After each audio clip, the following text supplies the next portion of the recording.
Hey everybody, Marty and Andrew here. Andrew, you were in Germany. I just got back. You were in Cologne at Gamescom, which is a big old European German games festival. I think it's the biggest, I'm not positive, I think it's the biggest trade show. I think it is. Roof. Yeah. It's like 400,000 people this year over the course of the 5 days. It's like it makes E3 look like E2. That's right, exactly. It's the evolution. But Gamescom was huge for us on IGN, and we sort of want to go over what the 9 biggest stories were, just in terms of traffic, like in terms of what people were coming to the site for. Sure. So number 1 was sort of the big, finally reveal of Mafia 3. Yeah, Mafia 3 I think is probably the biggest single game announcement, other than maybe WoW, which we'll get to later. But Mafia 3 might be the biggest new game reveal, and yeah, the tone of it is, based on that trailer they released, is like super somber and dark and really, really interesting. Yeah, you play this detective in the South, like during the 60s and 70s in Louisiana. It seems really great. Yeah, the game's gorgeous. Do you think we're going to see it in 2016, hopefully? I would guess. Yeah. I think that makes sense. I mean, it's certainly not this year. I don't think they've said that. But yeah, I would guess. Yeah, so that seems cool. Second big story was the sort of big dump of WWE 2K16 news. Is Big Dump a wrestler? Oh, you guys don't know Big Dump and his old move, the dump truck? Yeah, so they said there will be 120 unique characters. That's a lot of characters. Which is a lot. Yeah. They talked a little bit about that, just kind of teasing. The full roster hasn't been revealed yet, but they kind of teased that. Yeah. And then there's like the grappling mechanic is back, and there's some interesting kind of gameplay details, which are pretty granular. But like if you're a fan, you can definitely find that on IGN. Yeah, that game's huge on IGN, and we're going to actually be revealing sort of more characters on the roster every week leading up to the game's launch. So the number 3 game, Destiny, Taken King. Obviously, that was huge.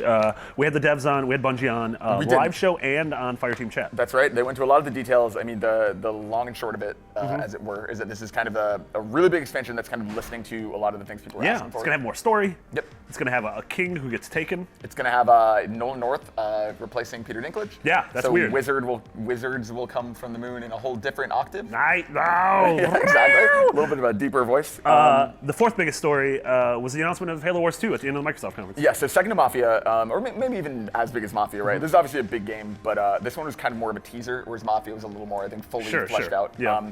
Interesting, Creative Assembly is doing it, which is, they did a lot of the Total War games. Most recently, they did Alien Isolation. A really interesting choice. I think they could probably do really well with this. I don't know, it's exciting. Yeah, I think it's cool. I think Halo Wars has a bunch of fans in the office here, and it was one of those. It was one of the few console strategy games that sort of got console UI in a strategy game right. Yeah, and it's very different than the core Halo franchise. Like I think it's cool that they didn't just lump it in with Halo in the middle of the press conference. They kind of saved it as the one more thing at the end because it is separate. It is kind of a different part of that franchise. So I think it's exciting. Super cool new game. And then number 5, the Mad Max gameplay demo, which.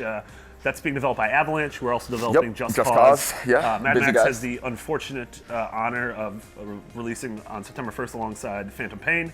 That's not great. Yeah, but I got to play Mad Max at E3, and it has a lot of interesting things. It's an open world game, but the focus is less on like on the ground movement and more on car combat, which is actually really cool. Customizing your car, like it feels like full auto or like Twisted Metal in a good way. But then when you get out of the car, it's sort of not great.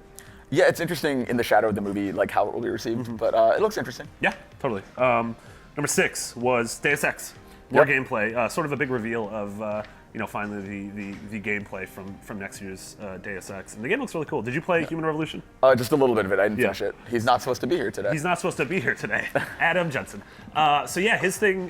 This game, one of the coolest thing is one of the big complaints in Human Revolution was that you could stealth up until a boss, and then you sort of had to take a lethal approach. Yeah, and the boss fights themselves were like a really controversial big part of it. And they're totally aware of this now, and they said they want to make the boss battles a lot cooler and also sort of open and like, hey, if you want to go non-lethal and if you want to go stealthy, you can get through those fights like that. I think it's really cool. Something like Dishonored would be a really cool approach. Yeah. Oh, I like Dishonored. Me too. There was no Dishonored on this list because it wasn't there. But speaking of Bethesda, number 7 was Fallout 4. That was real good. Thanks, man. You know what you can't do in that game? Marry a dog. No, you can't. Or even flirt with a dog, really. You can flirt with a dog. Well, I guess that's true. I can't. I'm sorry about your allergies.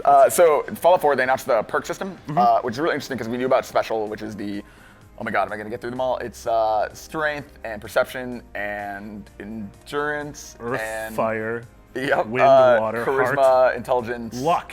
Agility. Remember the show Luck? All those horses die.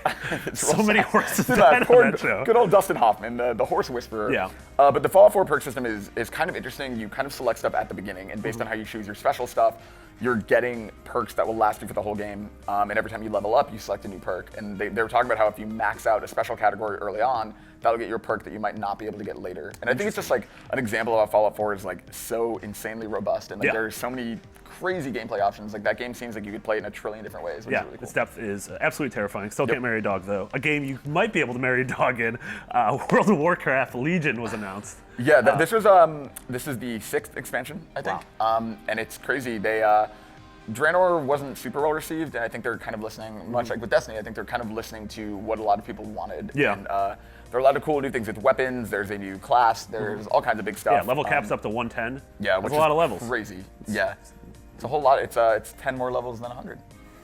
11 times 10. Just why did you even come back? And the 9th and final one on this list, the most important one in my mind, Dark Souls 3 gameplay. Yep. Holy moly, that game is incredible. Yeah, and we saw the announcement in D3. This is the first time we've kind of seen the game. Yeah, totally. And it definitely, you could tell, Miyazaki's back on this one after being on Bloodborne and not being on 2. It's definitely, you can see shades of Bloodborne in there. It's faster, the combat is more aggressive and less methodical, but it's still, man, the creature design is incredible. The bosses look amazing. It looks really scary and interesting, and I think my favorite part of this is watching how it differentiates itself from Bloodborne, because we're in that weird boat where like, I don't think anyone wants Souls games to be like annualized, but it is interesting if the Souls series can separate itself from Bloodborne and can kind of have its own identity.